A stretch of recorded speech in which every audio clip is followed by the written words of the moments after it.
Salam alaikum. Bonjour. Pour le modèle de résistance des matériaux, RDM, on va présenter le cours du chapitre 5, cisaillement.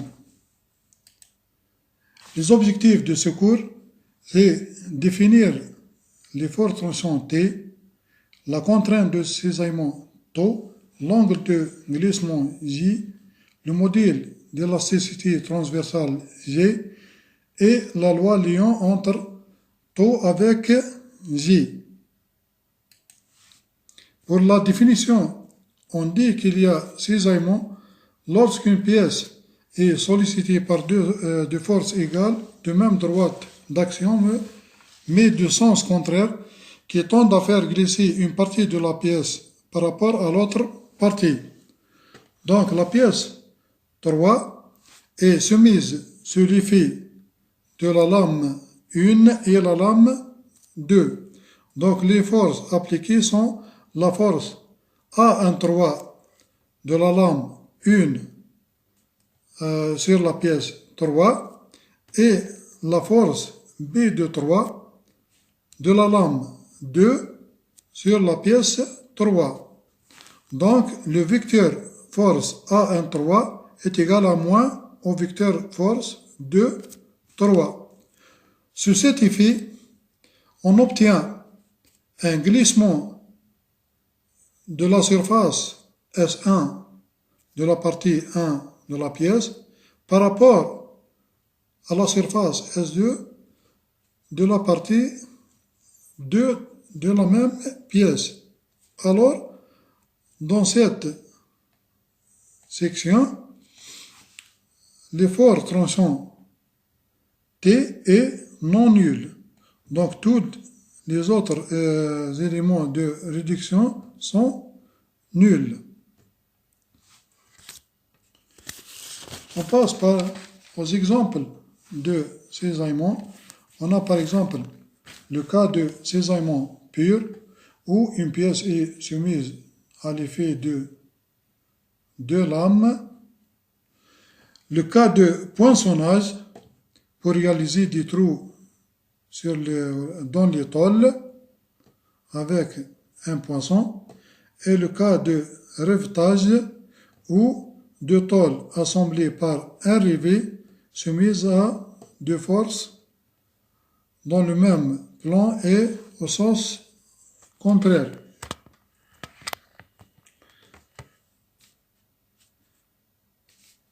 Pour les assemblages par rivet, on a le type d'assemblage par rivet simple et type d'assemblage double et un autre type double en chaîne. Aussi, l'assemblage par rivet est appliqué pour la construction des ponts métalliques et la construction des avions. Dans le cas de cisaillement, on commence par définir le plan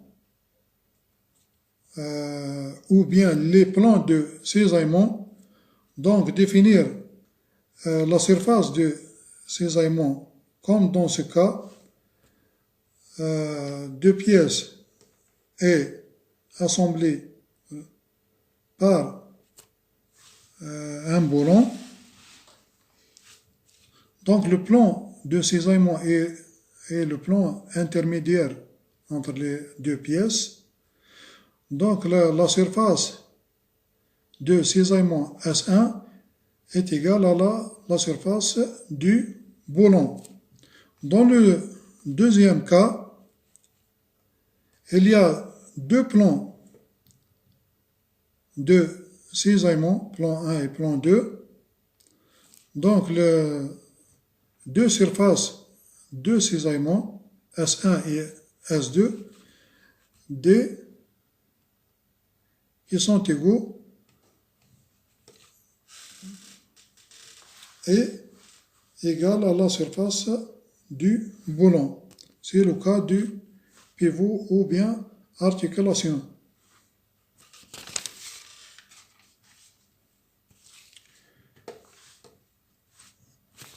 On trouve aussi le cisaillement dans les assemblages par clavette. Donc, entre roue dentée et un arbre, ou la transmission du mouvement de rotation entre l'arbre et la roue dentée se fait avec l'intermédiaire, la clavette.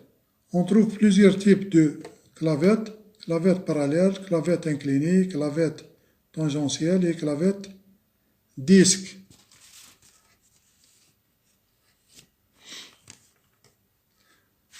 Pour définir les surfaces de cisaillement, dans cette figure, ou bien on a une pièce et cisaillée par deux lames, ou bien deux couteaux, couteau supérieur et couteau inférieur. Donc la surface du cisaillement S' est égale à la surface transversale de la pièce. Pour le deuxième cas, où l'assemblage par rêvé de deux pièces ou de deux tôles, donc la surface cisaillée, ou bien de cisaillement, est égale à la surface du rêvé. Pour le cas d'articulation ou bien un pivot, la surface de cisaillement est égale à, dans ce cas, on a deux surfaces de cisaillement qui est égale à la surface de l'axe ou bien la surface du boulon. Dans le quatrième cas, transmission par clavette, donc la surface S' de cisaillement est égale à la surface longitudinale du clavette. En général, le cisaillement n'est pas pur, donc on peut trouver la superposition de la flexion avec le cisaillement, et d'où l'effort tranchant et le moment de flexion sont différents à 0. Aussi, dans le cas de la section oblique,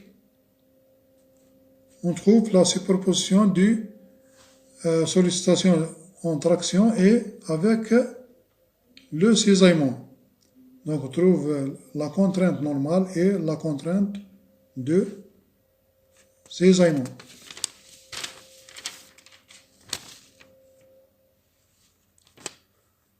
Donc pour définir l'effort tranchant T, on a le cas d'une pièce soumise à l'effet de deux lames, lame 1, lame 1 et lame 2. Donc, si on prend le tronçon ou la partie à droite, dans cette section,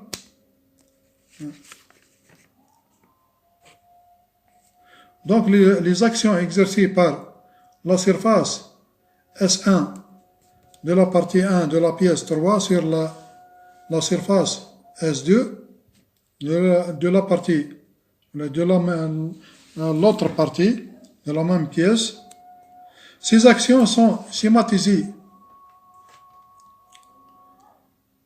par une infinité delta F1, delta F2, delta F3 jusqu'à delta Fn.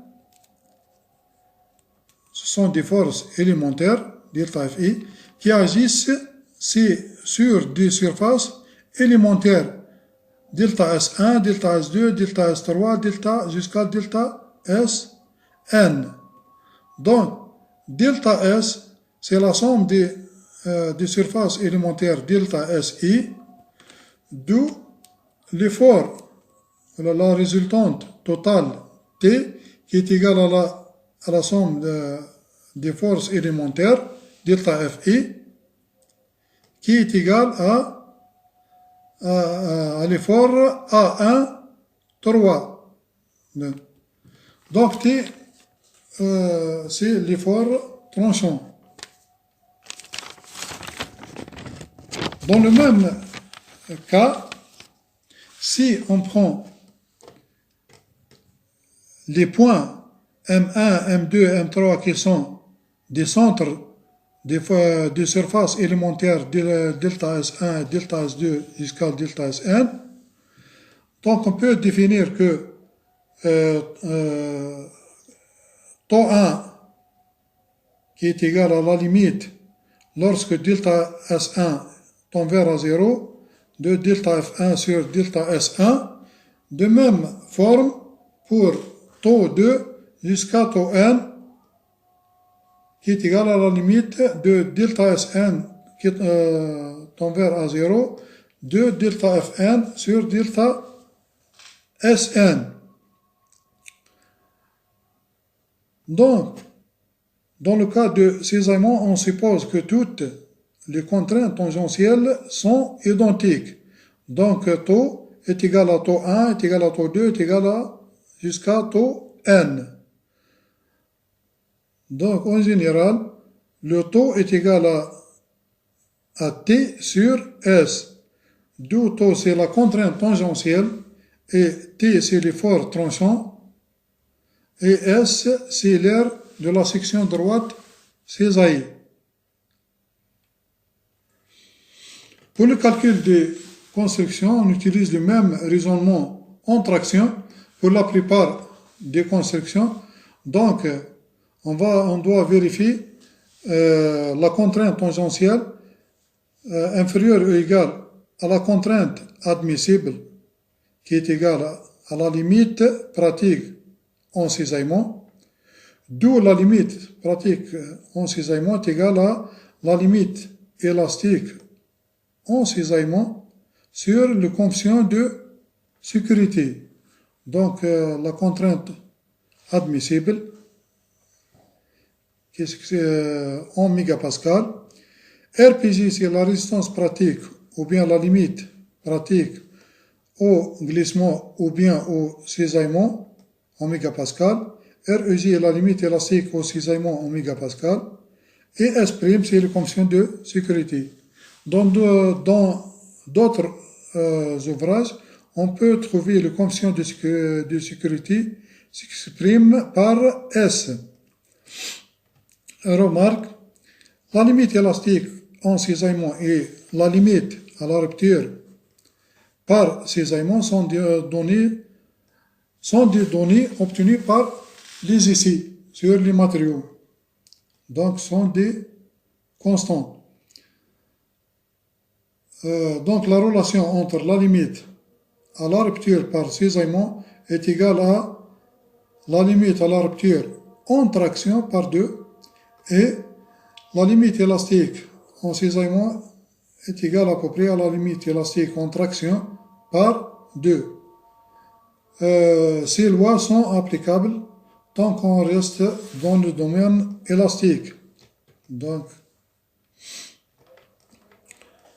maintenant, on va définir l'angle de glissement J. Donc, le glissement de la section S1 par rapport à la section S2 peut être défini par un angle de glissement G. Donc, l'angle de glissement G, c'est l'angle entre l'axe ou bien le barycentre avant déformation et l'axe qui contient le S1 et S2 de centre de la section S1 et la section S2 après déformation. Donc, cette relation peut être exprimée par taux est égal à J par J. Le J, c'est un constant qui est le module d'élasticité transversale ou bien module de Coulomb en mégapascal. Et le J, c'est l'angle de glissement. Et taux, c'est la contrainte tangentielle en cisaillement. Donc, le module de Coulomb peut être,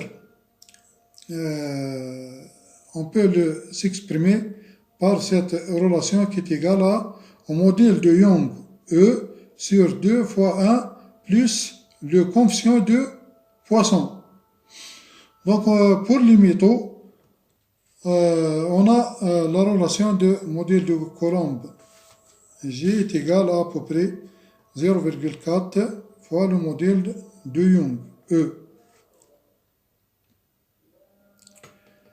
Donc, pour les essais de cisaillement, la relation entre la contrainte tangentielle taux en fonction d'angle de glissement J s'exprime dans cette courbe qui représente deux zones. Une zone élastique où la courbe est linéaire. Donc, dans cette zone, on trouve une relation linéaire entre taux et J.